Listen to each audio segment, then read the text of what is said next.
우리는 지난 시간에 계속해서 켜두어야 할 등잔불에 대해서 보았습니다. 이 등잔불은 순전한 감람유를 공급받아서 그 빛이 납니다. 이것은 바로 순전한 감람유, 순전한 올리브 기름, 성령님을 상징합니다. 신자는 세상의 빛으로 살아야 합니다. 꺼지지 말고 계속해서 빛나야 할 이 등잔불은 바로 신자의 삶을 가리킵니다. 그러나 신자의 삶은 그 자체로 발광하는 것이 아닙니다. 바로 예수님께서 우리에게 빛을 먼저 비춰주셔야 되고요, 성령께서 계속 그 빛이 꺼지지 않도록 순결한 기름, 성령님의 능력을 공급해 주셔야만 됩니다. 또한 계속해서 켜줄 등잔불은 아까 말씀드렸다시피 세상의 빛 대신 예수 그리스도를 상징합니다. 그리스도는 빛 대신 분이십니다. 그분은 말씀 대신 하나님이요 빛 대신 하나님이십니다. 천국에는 해와 달이 소용없습니다. 없습니다. 그곳에는 바로 그리스도께서 고난당하신, 죽임당하신 어린 양이 빛이 되어주시기 때문입니다. 우리는 우리 자체가 빛이 아니라는 것을 기억해야 돼요. 신앙이 없는 사람들은 스스로 빛을 내어보려고 선한 일을 합니다. 그러나 신자들은 선한 일을 하되 받은 은혜가 감사해서, 또한 부족하지만 이것이 하나님께 영광 돌리는 삶이기 때문에 선한 일을 합니다. 완전히 다르죠. 우리는 발광체가 아닙니다. 달이 스스로 빛을 낼 수 없은 것 같이 우리도 스스로 빛을 낼 수 없습니다. 예수께서 빛을 비춰주셔야 되고 성령께서 그 빛이 지속되게 해주십니다. 우리는 왕같은 제사장으로서 이 등잔불이 꺼지지 않도록 아침과 저녁으로 계속 살펴봐야 합니다. 제사장들은 심지를 잘라내고 불똥을 거두어내고 그 주변을 깨끗하게 소재해야 합니다. 이것이 우리의 사명입니다. 자신을 잘 돌아보고, 가정을 잘 돌아보고, 교회를 잘 돌아보면서 죄의 찌끄러기가 조금이라도 있지 않도록 잘 관리해야 합니다. 그렇게 할 때에 우리가 제사장 직무를 더 잘 감당할 수 있는 것이고, 전도자의 사명을 잘 감당할 수 있습니다. 나도 아직 때를 벗지 못했는데 바깥에 나가서 내가 빛이다 라고 드러내는 것은 어색하고 또한 덕스럽지도 않습니다. 우리는 하나님 앞에서 매일매일 이것을 갱신해야 합니다. 매일매일 순결함을 계속 유지해야 하는 것입니다. 오늘은 이제 여호와 앞에 진설할 이 떡, 즉 임재의 떡, 진설병에 대해서 살펴보겠습니다. 이제 이 남쪽에, 성소 안에 남쪽에, 이제 성소는 동쪽을 향해 있잖아요. 동쪽을 향해 있는 성막, 그리고 그 성소로 들어가면 남쪽에 이 등잔불이 있고요, 북쪽에 진설병이 있습니다. 그러니까 이 등잔불은 성소 전체를 비추어주고 직접적으로는 이 진설병을 비추어 줍니다. 진설병은 얼굴의 떡, 임재의 떡이라는 뜻입니다. 그런데요, 먼저 직접적으로 말씀을 드리자면 이 등잔불도 그리스도, 빛 대신 그리스도를 상징하고, 떡도 세상의 떡 대신, 생명의 떡 대신 그리스도를 상징합니다. 그러므로 이 성소 전체가 그리스도를 향해 있다는 것을 우리는 염두에 두어야 할 것입니다. 이 진설병은 12개로 만들어야 했습니다. 5절을 보시죠. 너는 고운 가루를 가져다가 떡 12개를 굽되 덩이를 10분의 2 에바로 하여, 각 덩이를 이제 10분의 2 에바, 즉 이제 6개씩 2덩이로 해야 되는데 한 덩이가 4.4리터 정도 되는 것입니다. 그런데 12개예요. 12개는 무엇입니까? 12지파를 상징하죠.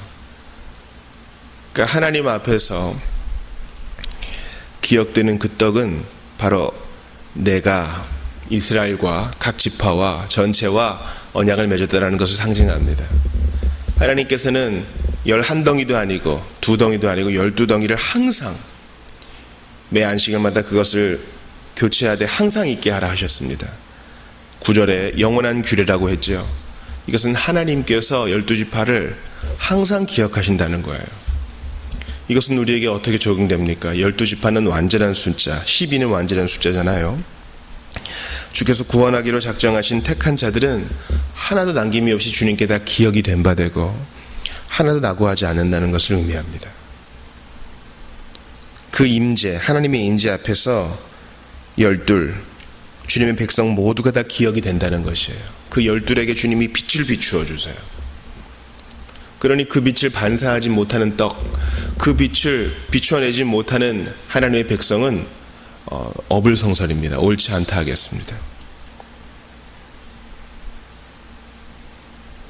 또한 이 진설병을 만들기 위해서는 고운 가루를 사용해야 했습니다. 그냥 가루가 아니라 고운 가루입니다.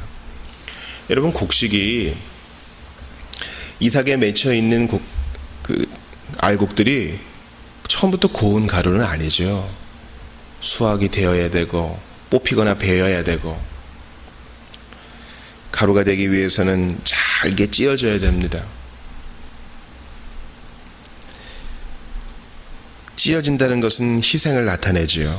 고운 가루는 십자가에서 가루와 같이 희생당하신 그리스도, 생명의 떡 되신 그리스도, 우리가 정말 영적 양식으로 즐길 수 있도록, 그분을 기쁘게 취할 수 있도록 그분은 희생에 희생을 더하시어 고운 가루와 같이 찧어지셨습니다.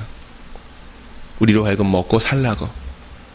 베들레헴 떡집에서 태어난 생명의 떡 예수 그리스도가 바로 이 진설병이 의미하는 바입니다.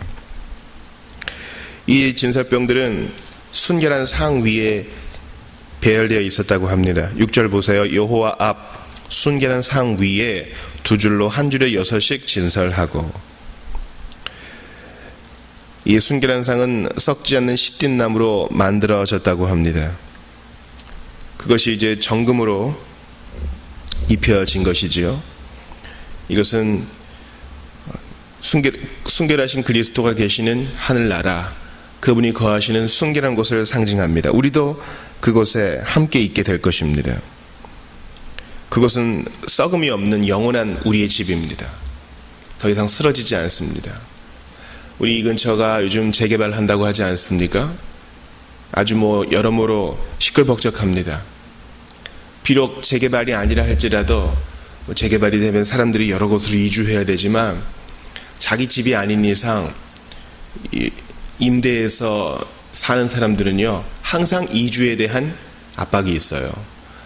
자기 집인 사람도 마찬가지죠. 정부가 무슨 일을 한다 할 때 여러 가지 옥신각신하다가 결국 이주하게 되는 일이 있는 것입니다. 그러나 순결한 그곳, 썩음이 없는 그곳, 우리 그 나라에서는 영원히 보장받게 될 거예요. 우리의 맨션을. 거기서는 늘 안전합니다. 주께서 우리에게 줄로 지어준 구역이 있어요. 그러므로 우리는 이 땅에서 나그네로 사는 것을 잊지 말고 영원한 우리의 집을 바라봐야 되겠습니다. 7절에 보니까 너는 또 정결한 유향을 그 각줄 위에 두어 기념물로 여호와께 화제를 삼을 것이며. 자, 순결한 상 위에 6개씩 두 줄로 진설병을 딱 배열했습니다. 그 두 줄 진설병 위에 유향이 올려져야 했습니다. 유향은 향기입니다. 즉 고운 가루와 같이 희생되신 그리스도의 사역이 하나님께 기쁨을 드린다는 사실입니다. 하나님께서는 그리스도의 희생을 모두 받으셔서 satisfaction, 만족하게 여기셨습니다. 죄인을 위한 그분의 대속사역을 기쁘게 취하시고 이제 그리스도 안에서 죄인들을 의인으로 여겨주시겠다 하셨습니다. 우리는 예수 그리스도의 사역이 아름답다라는 것을 기억해야 돼요. 그리스도의 사역이 그냥 고통스럽겠구나, 그리스도의 사역이 그저 아주 인류에게 사랑을 끼친 아주 훌륭한 모본이구나, 그 정도가 아니라 아름다움입니다. 그 고운 향기, 참 복된 향기를 생각해 보세요. 그 아름다움의 향기는 하나님께 기쁨을 드렸습니다. 여러분, 하나님은 아름다우신 분이에요. 예수님은 아름다우신 분이세요. 진설병, 그리스도를 상징하는 그 진설병은 아름다움으로 하나님께 올려집니다. 이제 우리도 그 뒤를 따라갈 수 있게 되었습니다. 8절을 보십시오. 안식일마다 이 떡을 여호와 앞에 항상 진설할지니 이는 이스라엘 자손을 위한 것이요 영원한 언약이니라. 안식일마다, 일주일마다 이 떡은 갱신되어야 했습니다. 그리고 오래된 떡은 9절에 보니까 이 떡은 아론과 그의 자손에게 돌리고 그들은 그것을 거룩한 곳에서 먹을지니 이는 여호와의 화제 중 그에게 돌리는 것으로서 지극히 거룩함이니라. 이는 영원한 규례니라. 자, 이제 교체된 떡은 바로 제사장에게 돌려줍니다. 아론과 그의 자손. 그들은 그것을 거룩한 곳에서 먹을지니 이는 여호와의 화제 중 그에게 돌리는 것으로서 지극히 거룩함이니라. 사랑하는 여러분, 여러분은 성도이십니까? 그렇다면 여러분은 거룩한 제사장입니다. 거룩한 제사장이 먹어야 될 것은 거룩한 음식이에요. 오늘 본문에서 거룩한 음식은 거룩한 떡이라 그랬습니다. 바로 그리스도의 희생을 상징하는, 그리스도의 몸을 상징하는 진설병입니다. 그리스도, 말씀 되신 그리스도, 그분을 먹고 취해야 우리는 살 수 있습니다. 여러분, 제가 주일 설교 때 신자는 하나님 말씀을 그저 읽는 정도가 아니라 연구해야 한다 그랬습니다. 치열하게 읽고 묵상하십시오. 그래야 삽니다. 여러분이 바쁘고 힘든 것을 제가 모르는 바가 아닙니다. 하나님이 더 잘 아시죠. 그러나 우리의 믿음의 선배들, 우리보다 더 팍팍하게 살았던 믿음의 선배들은 그것을 핑계하지 않았습니다.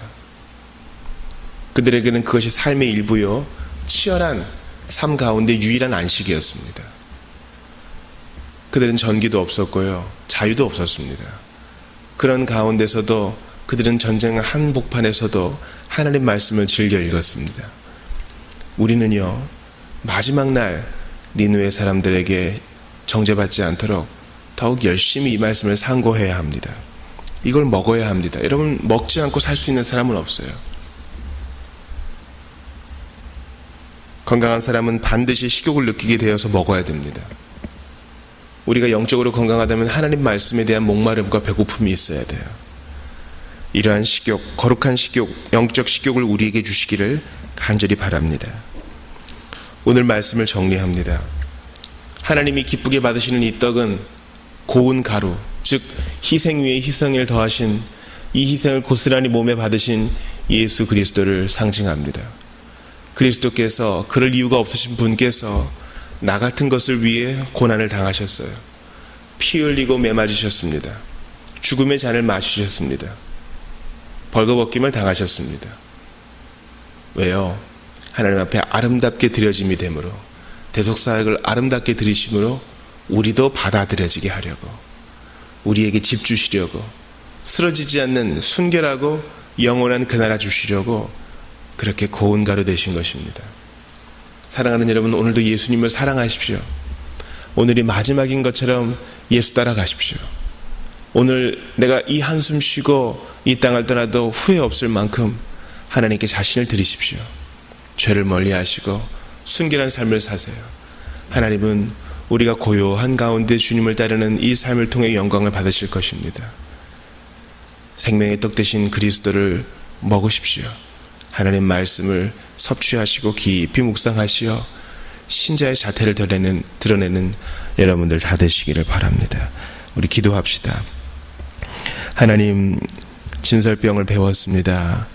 그리고 이 떡이 상징하고 의미하는 그리스도에 대해 배웠습니다. 그리스도께서 성경 곳곳에 다 계시되어 있으며 특별히 오늘 그리스도의 희생을 더 주목하여 보았습니다.